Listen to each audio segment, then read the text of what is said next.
हाय दोस्तों, आज हम लोग आए हैं चुनार का किला घूमने, जो मिर्ज़ापुर का एक बहुत ही फेमस प्लेस है। चुनार का किला काफ़ी प्रसिद्ध माना जाता है। कुछ इतिहासकारों के साथ आज हम चले आए चुनार का किला देखने। देखिए बोर्ड पे इसके इतिहास के बारे में लिखा गया है, जो पढ़ा जा सकता है ध्यान से। आप सब पढ़ ले इसको तो इसके बारे में थोड़ी आपको समझ बढ़ जाएगी इस किले के बारे में। हमारे साथ कुछ दोस्त हमारे हैं जो इतिहास के छात्र हैं। वो सौरभ भैया हमारे जो इतिहास में पीएचडी कर रहे हैं। इसके बारे में कुछ बताएंगे सौरभ भैया? देखिए, चुनार के किले के बारे में हम लोगों को सबसे बड़ी और अहम जानकारी यही मिलता है इतिहास में, क्योंकि एक मुगल सल्तनत और दिल्ली सल्तनत के बीच में एक शासक हुआ जो अफगान शासक था, शेरशाह सूरी। हाँ। वह भारत का सबसे बेनवोलेंट शासकों में से एक था, जिसने ग्रांड ट्रंक रोड जो हम लोग जिससे होकर अच्छा, उसी जीटी ने रोड बनवाया था। हाँ हाँ। तो उस शासक को अपने आप को कंसोलिडेट करने में और अपने अफगान साम्राज्य को बनाने में, जिसका नाम सूरी वंश था, हाँ। उसको बनाने में इस किले का बड़ा अहम योगदान है। अच्छा। शेरशाह सूरी जब अपने सामंती दौर में था तो यहाँ की एक विधवा रानी थी जिनका नाम लाड मलिका हमको ऐतिहासिक ग्रंथ में मिलता है। हाँ। उनसे शादी किया। उस विधवा महिला से शादी करने पे शेरशाह सूरी को भारी मात्रा में जो है कि सोने, लगभग कई क्विंटल सोने, चांदी और हीरे जवाहरात मिले, जिससे फिर उसको आर्मी रखने में और आर्मी रखने में, फिर सेना सुदृढ़ीकरण में और जितना भी उसके रिफॉर्म्स को लेकर के कार्यक्रम उसने स्टार्ट किया, तो उसमें बड़ा अहम योगदान रहता है। और इस किले ने उसको, जो हम कहते हैं कि किसी भी वार के लिए या किसी भी एम्पायर की बिल्डिंग में सबसे जो महत्वपूर्ण इवेंट होता है, इस यहाँ की रानी से शेरशाह सूरी का विवाह करना उसके लिए सबसे बड़ी अहम घटना, क्योंकि ये स्ट्रेटेजिक रूप से ये किला बहुत ज्यादा इम्पोर्टेंट होता था। जब हुमायूं शेरशाह सूरी को परास्त करने के लिए 2 बार आक्रमण किया, चौसार, कन्नौज और बिलग्राम के युद्ध में, तो यहाँ से भी सेनाएं आती जाती रही। और कई बार ये भी पता चला कि शेरशाह सूरी यहाँ पे अपने आप को यहाँ स्थापित कर लिया, जिससे हुमायूं इतना आसान नहीं था कि ऊपर आकर। चलिए तो चलिए आज का अंदर से भी किला आपको दिखाते हैं। बहुत धन्यवाद सौरभ भाई आपका। चलिए अंदर से भी किला दिखाते हैं, अंदर से देखते हैं कैसा लग रहा है किला।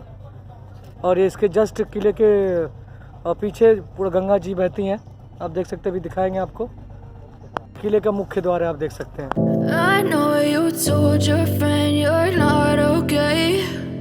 Tell me what's wrong and why you never said you felt that way.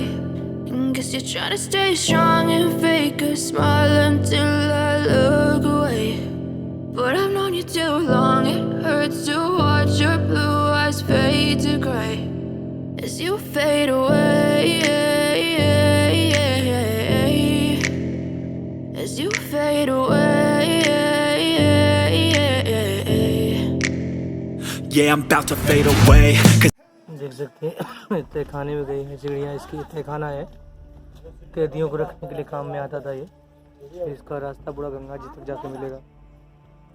देख सकते हैं सामने जेल है।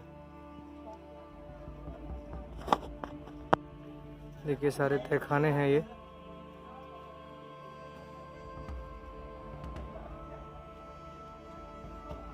देखिए तहखाने का अंदर का भाग है पूरा, इसमें कैदियों को रखा जाता था।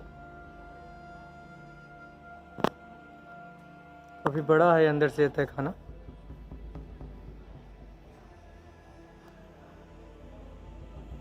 चलते हैं आगे, देखते हैं। सारे तहखाने हैं ऐसे।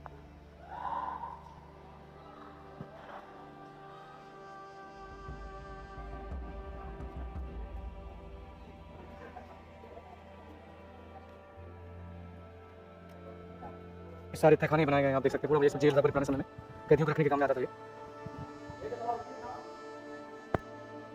और इसके अंदर का जो एरिया है वो काफ़ी बड़ा है, आप देख सकते हैं। इसके अंदर दिखाने की मैं कोशिश करता हूँ। ये अंदर का एरिया काफ़ी बड़ा है, आप देख सकते हैं।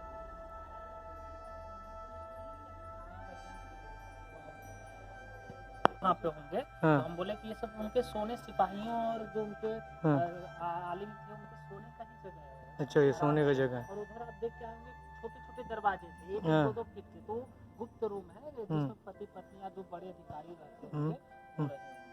हाँ, ये 6-7 साल पुराना है, लेकिन इसकी इमारतें जो है आधुनिकता देखिए उस समय के हिसाब से हमको उस समय जब में जाना पड़ेगा, कितना नूतन था उस समय के हिसाब देखिए काफ़ी अच्छा 6 साल पुराना हो गया, फिर भी काफ़ी आज के मॉडर्निटी से काफ़ी मेल खाता है ये सब सारी चीज़ें, इसकी इमारतें। चित्रकारी दिखाने की कोशिश कर रहे हैं सर हमारे। ये देखिए ये काफ़ी बेहतरीन है चित्रकारी, अंदर से देख सकते हैं आप।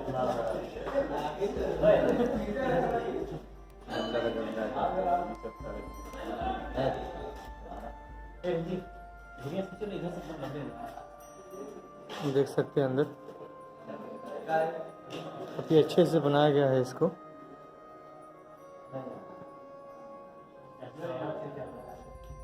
I know you told your friend you're not okay, and tell me what's wrong and why you never said you felt that way.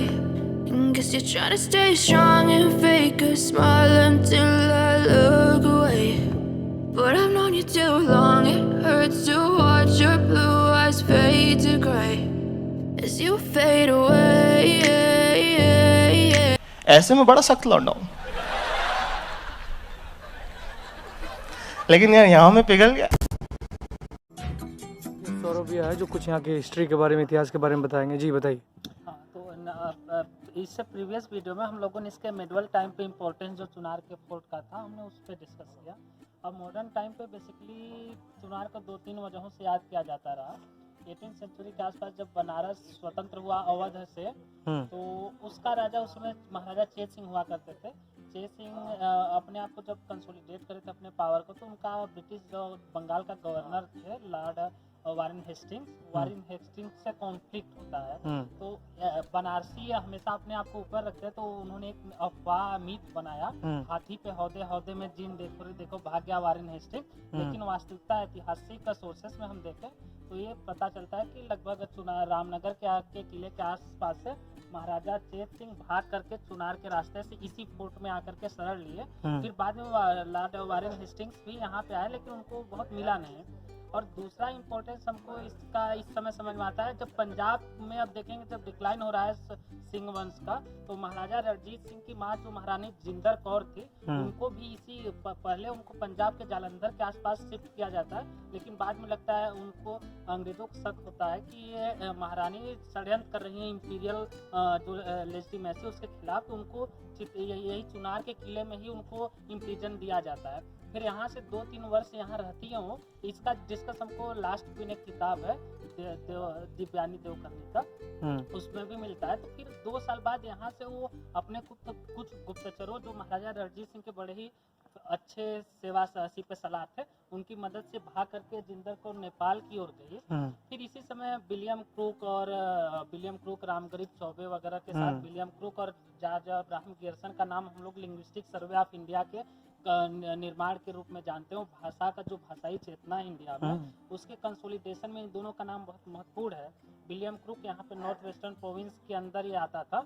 यहाँ पे जो ट्राइब्स है खासतौर से मिर्जापुर रीजन में, इन पर काम किया और यहीं से वो लिंग्विस्टिक सर्वे ऑफ इंडिया का कंपाइलेशन पूरा 11 वॉल्यूम जो है जॉर्ज अब्राहम गियर्सन बाद में करते हैं अलग समय में 1800 लगभग 80 से 1900 तक।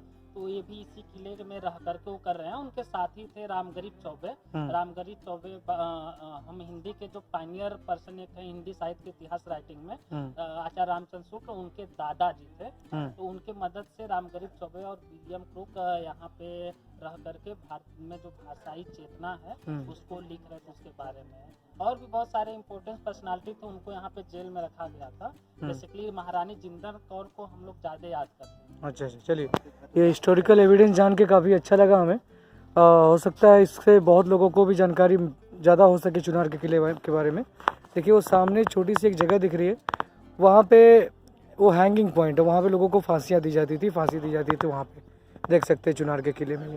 बिल्कुल गंगा जी के किनारे के पास में है ये, वो हैंगिंग पॉइंट है। पुराने समय में वहीं पे लोगों को सूली पे चढ़ाया जाता था, लटकाया जाता था। ये जो सामने दिख रहा है, और इसका व्यू काफ़ी सुंदर आप देख सकते हैं, गंगा जी किनारे हैं बिल्कुल, और व्यू काफ़ी सुंदर है इस किले का। इस किले के बाद, इस चुनार किले के बाद गंगा जी के किनारे जाएंगे तो आपको रामनगर का भी किला दिखाई पड़ेगा।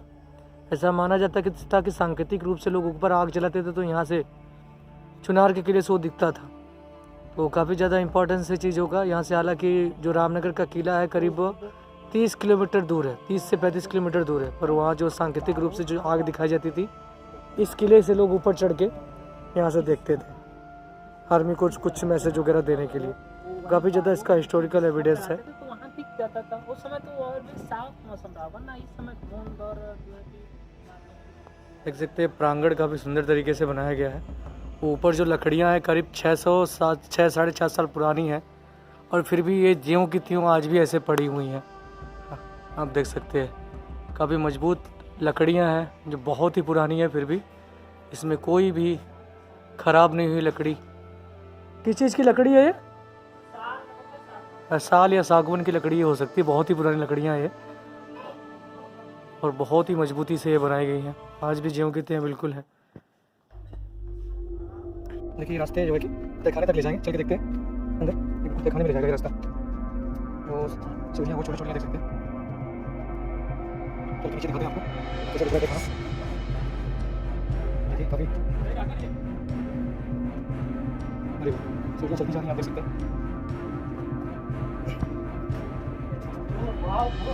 ये सीढ़ियाँ चली जा रही है, ये चलो वहाँ देखते हैं।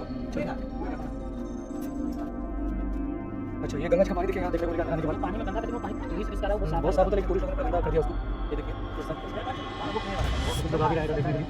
देखिए नीचे दिखाते हैं आपको, कुछ लोग आके यहाँ पे इसको गंदा कर देंगे तो पानी अदरवाइज पानी वो साफ रहता है। तो यहाँ जो हम लोग बोल रहे हैं वो वापस लड़के आवाज़ आ रही है। तो देख सकती है पानी एकदम गंदा हो गया, लेकिन काफ़ी अच्छा है। यहाँ पे पूरा पानी रिस के पहाड़ों से पानी आ रहा है।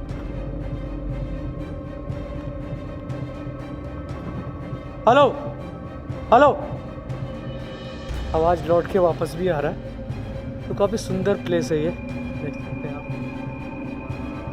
क्या कुछ दिखाना चाह रहा है, दिखाइए भैया। जैसे हम ये दिखा रहे हैं हाँ। कि कोई भी धनुर्धारी उस समय तो धनुष ही मेन युद्ध का औजार हुआ करता था। हाँ। तो ऊपर वाला धनुर्धारी नीचे से जो कोई अपने अपोनेंट पे आसानी से वार कर सकता है, लेकिन जब ऊपर वाला करेगा तो उसका इसमें से अंदर आ ही नहीं पाएगा। अच्छा, बड़ा बेहतरीन बनाया गया है यहाँ से तो। इसलिए इसका स्ट्रक्चर बहुत बेहतरीन। अच्छा, पुरानी मूवी में हम देखते थे, बाहुबली वगैरह में ऐसे तीर लोग चलाते थे, है ना?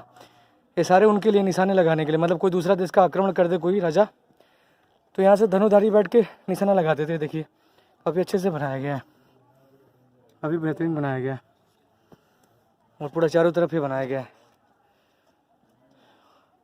और एक बड़ा सा कुआं है यहाँ पे, आप देख सकते हैं।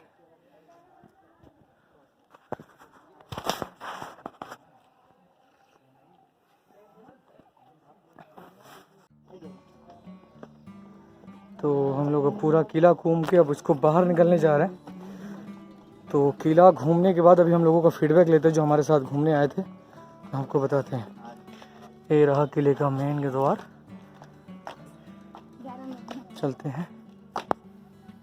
तो हम लोगों ने पूरा किला घूम के चले आए। आपको कैसा लगा सौरभ जी? हमको बहुत अच्छा लगा, और कई ऐतिहासिक जो हमारी जानकारी थी उससे अवगत होने का, और उससे उस समय कैसे इमारत बनते थे उससे साक्षात्कार हुआ एक तरीके से। अच्छा। उसकी नूतनता और आज के समय में उसकी प्रासंगिकता के बारे में भी देखना। अच्छा। और अभी वर्तमान में मसला होगा, इस किले को अपने अंडर में नहीं लिया है, इस वजह से यह किला चुनार नगर निगम के अंतर्गत होने की वजह से इसका देख सही से नहीं हो पा रहा है। तो जो भी आएगा दर्शनार्थी या भी यहाँ स्थल देखने, हाँ। उसको आसानी से पता चलेगा। अच्छा, आप लोगों को कैसा लगा ये किला घूम के? ऐतिहासिक रूप से बड़ा महत्वपूर्ण रखने वाला ये किला, आज के समय में इसका संरक्षण जो सही तरीके से नहीं किया गया है, ये ऐसा ही को चाहिए कि इसको अपने अंडर में रख के इसकी खूबसूरती को और निखारें। I know you told your friend you're not okay, and tell me what's wrong and why you never said you felt that way. And guess you're trying to stay strong and fake a smile until I look away. But I've known you too long, it hurts to watch your blue eyes fade to grey as you fade away, as you fade away. Yeah, I'm about to fade away, 'cause every time I wake up I feel like it's Monday. Something's going wrong with all the chemicals up in my brain. All of a sudden खत्म, bye bye, tata, good bye, गया।